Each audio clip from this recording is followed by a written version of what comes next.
Oh, wow. Hello, James Strong here with a different type of intro. No good morning, good afternoon, good evening, because this is a special type of podcast. This is a collaboration between James Strong and Rusty Dell. Who's on the other line? Rusty, say hello. Hello.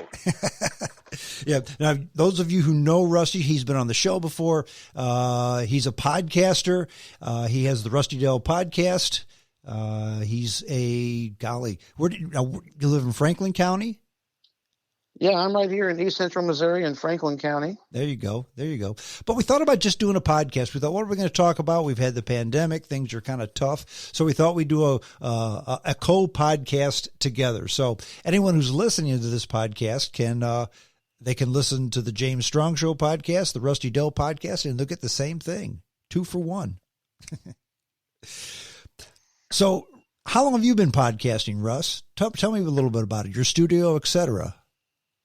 Well, and I think, in the past, you and I have probably talked about it, but almost nobody knows how it got started. Well, that's what I mean, because those listening to your podcast may know, those listening to my podcast may know how I did it.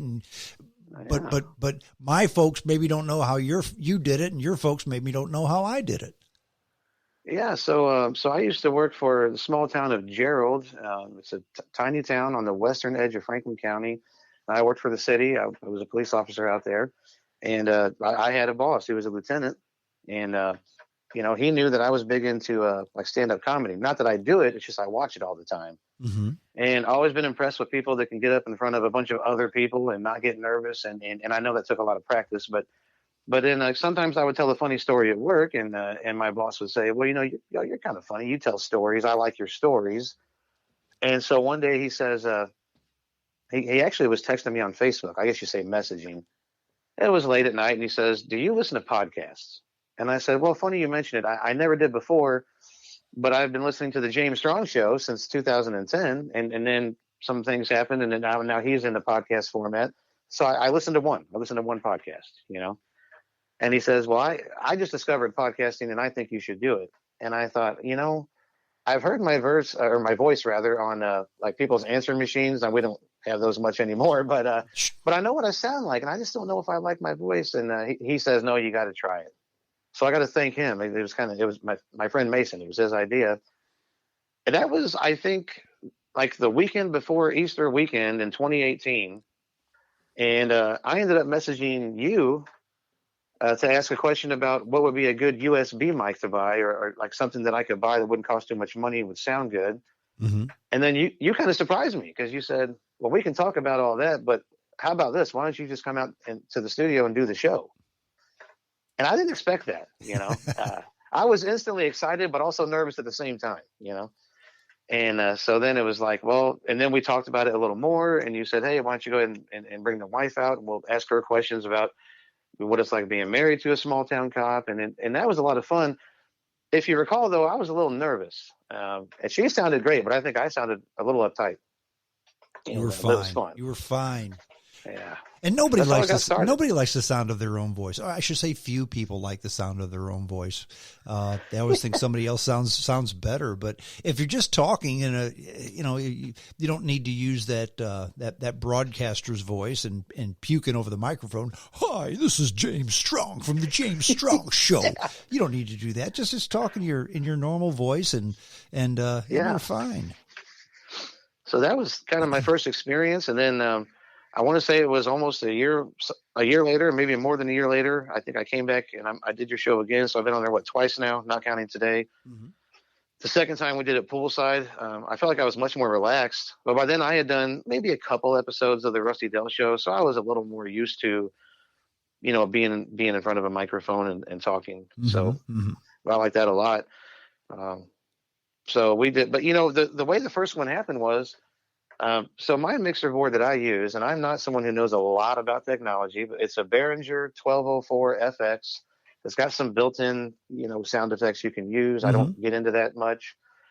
It was on Kirksville. I'm from Kirksville, Missouri originally, and there's a Facebook page called the Kirksville Area Musicians Swap Shop. Okay. And so this guy was selling this board. He said it worked fine. He was selling it a lot cheaper than what it would have been new. What, did he upgrade to something different? I never asked him that. I assume so, because I think he was someone who plays live music, at least in his local area. So I think he probably upgraded, And I get a hold of my mother and I said, "Hey, I hate to bother you with this, but I'm 3 hours away." I said, "Is there any way you could maybe meet this guy and pick it up and I'll pay you back?" So she did, and she shipped it down here. And of course, I had no idea what I was doing. I had to go buy some cables and things to make it work. But I procrastinated. It's kind of my nature. I hate to admit that, but I didn't use it for a while. And, some things happened and I was getting kind of lazy around the house. I said, I need a hobby. Why didn't I ever get that thing started? I mean, I did the James Strong show. I was kind of inspired, and then I let it die off a little bit. So I get this thing out. I buy the wires to make it work. And I do what I called the teaser for the new show. I did 1 or 2 really short recordings, just me. I remember that. And I kind of liked them, and I got some good comments on them. I was clearly probably sounded a little nervous. It was fun, but I couldn't get rid of that sound. I felt like there was a strange sound, and I just knew that like one of the wires was in the wrong place or something was wrong with my studio here. And so I called Bobby up, and at this point he has no intention of doing the show, and I hadn't even told him to do the show. It was just, I just want your expertise because he knows a lot about computers, electronics, sound. And so he says, I'll stop by tonight. He comes in, he starts moving cords around, plugging things in, messing with all the knobs. Yeah, it's getting better, but it's not quite right. And all of a sudden, he grabs the doorknob and he closes the door to this room like 3 times. It was the HVAC system. It was the mic was sensitive enough that it was picking up this racket. And I'm in my room, my studio is in the basement, and it's only about probably 20 feet away from the closet that holds the water heater and the heating unit. So that's all it was. The room wasn't that bad. It was that the door needed to be closed, Yeah, and so often, Rusty, it's something like that. It's just something so basic. Back when I was at KLPW, I did a little thing. I can't think of the name of it off the top of my head, but it was like a little 90-second blurb, like this day in history. Okay. And I talked about 3 or 4 things that happened this day in history. Some recent, some way back, long time ago, some really, really, really a long time ago. But I had a little makeshift studio set up, and I thought everything sounded good, but there was always an echo. And I couldn't figure out what it was. I knew my mic was okay. I knew I just couldn't figure out what it was. And I did 2 or 3 of them, and it was almost like a reverb in the audio. I thought, this doesn't sound right. And people were saying, it sounds okay. And I'm anal retentive when it comes to audio. And, if it sounds just a little bit bad, I'm like you, that hum would have just bothered me. So finally I was doing it and I kept hearing, I thought, okay, I'm not going to record this until I can figure out what's going on. And then I looked over, the speakers were on. So I was broadcasting, it ran through the system, and it was coming out the speakers as well. My voice was coming out of the speakers. And it was just a little bit of a delay because it was going through the board and going through the computer and then coming out of the speaker. And that was the echo. That was the reverb. Turned off the speakers and life was good. It was that simple. I mean, I did like you did. I twisted every knob and pushed every lever, and it was something stupid like I left the speakers on. For you, it was something stupid like you left the door open. You could hear the furnace running. It's usually something stupid that way.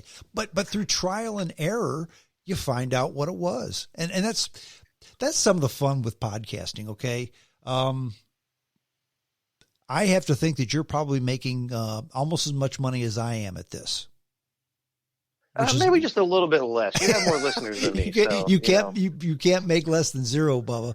But but we don't do it. We don't do it for the money. Okay. No. We do it for the love of the craft, of the art, and that's really what it is. It's an art.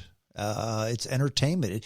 To me, podcasting is just as much an art as a motion picture, as a play, as an opera. Because really it's the same thing. It's a show. It's entertainment. And you get better as you do it, and you do it because of the love of the art. And that's why I do it. And I have to think that that's why you do it. That's why anyone that does podcasting, I believe, does it for that reason. Definitely. You know, years ago, I can't even remember who told me this, but someone told me years ago that, like if something is your, like I have an uncle who plays music and he is great. As far as I'm concerned, he could have went pro decades ago, but it wasn't, I think he always thought if I have to do it, it's not fun anymore. And you hear even famous people say that. My first album was great because I had all my life to make it. My second album was rushed and it wasn't as good. And then now I hate my job because now I'm under time constraints. And so, Mm-hmm. so if it's a job, it's something you do that makes you money and also probably comes with a certain amount of stress.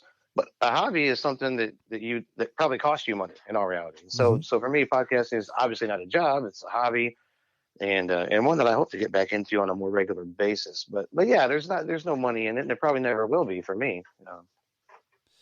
The funny thing about podcasting is some people make a little bit of money. Some people make a lot of money. Joe Rogan makes a lot of money. But actors are the same way. I mean, how many actors do you think, how many people have a SAG card? I don't know, 15,000 probably. Okay. And that's just a number I Sure. picked out of the sky.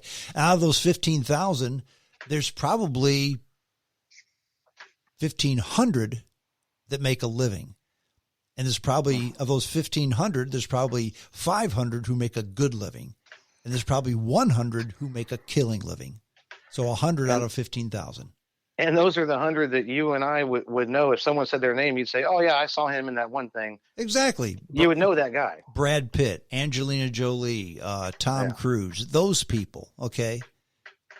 But there's so many others like that.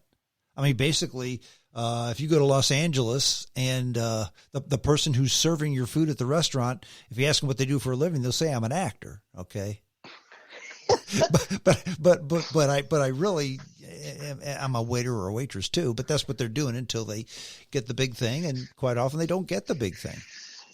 You just reminded me of something that, so I'm 38 now. And I think one of the first times in my life I ever saw stand-up comedy, and I love comedy. For me, it's like medicine. I have a bad day, I watch something funny, I feel better. But, you know, when I was a kid, there was this thing, and I'm talking like late 80s here, maybe like 1992. If you ate Pop-Tarts, you could send in box tops, and they would send you this comedy video. It was made for kids.